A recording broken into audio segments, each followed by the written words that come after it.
It's clear that there's going to be new taxes on the middle class and on small businesses, even though there were promises that that wouldn't happen.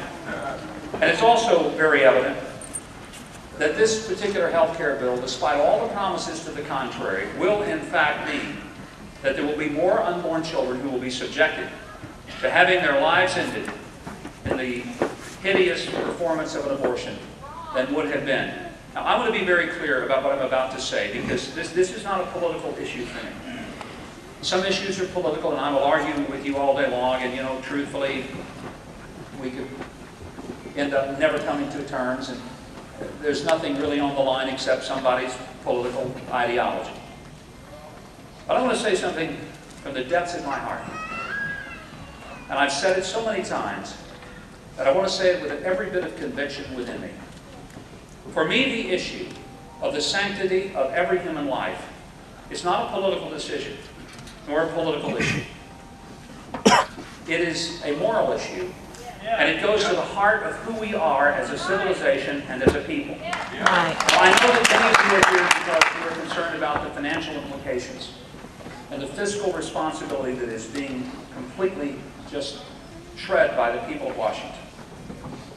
But one of the reasons that for many of us, the issue of how health care begins to move us more to the place in which unwilling participants, taxpayers, are going to indirectly be responsible for the ending of the human life. The reason that's so important is because some of us truly believe with all of our hearts that on this issue, our culture will rise or fall. And let me explain why.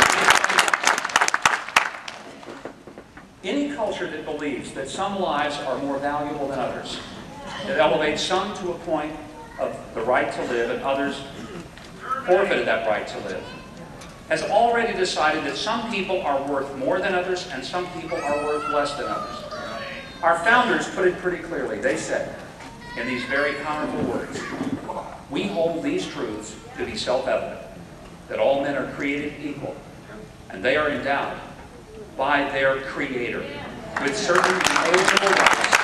Among these are life, liberty, and the pursuit of happiness. And without life, there is no liberty and there is no pursuit of happiness. But more importantly, the crux of that doctrine is in these words. All men are created equal.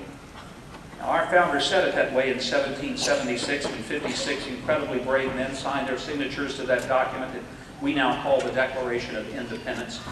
It was a revolutionary statement, literally. And they understood that if this experiment in a new government didn't work out, it wasn't just high taxes they would pay. They would pay with their own blood and that of their children. They understood the stakes. They knew the consequences of failure. And they refused to accept that anything was worth more than their own liberty. Now, admittedly, they didn't get it quite right in application. It took a while before African Americans and women were fully vested with the same rights as were white men. But the principle was put in motion that no person is worth more than another, and no person is worth less. And in 1776, that's a pretty radical statement, because it really said that your ancestry isn't what made you worth something.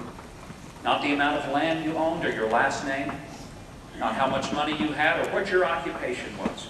It wasn't your IQ or your particular position in life. Your worth and your value as a human being came from the fact that you were a creation of the Almighty Creator God, and His insignia upon you was what gave you your value and your worth, and you were worth as much as anybody else. No one was worth more, and no one was worth less.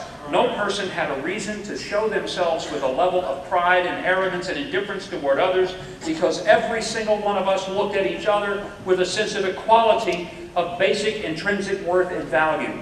That, my dear friend, is the very essence of the United States of America. And that is why some of us have been able to rise up above the positions of poverty from which we started. Because we knew that no matter where we started, that's not where we had to stop. Because we had equal worth and value. No, we may not have had the ancestry. We may not have had the last name. We may not have had the bank accounts. May not have even had the IQ. But we had the opportunity because we lived in a land that believed that when God created us, He created us with equality. Now that is the essence of why today that the issue of the sanctity of human life is for me a non-negotiable.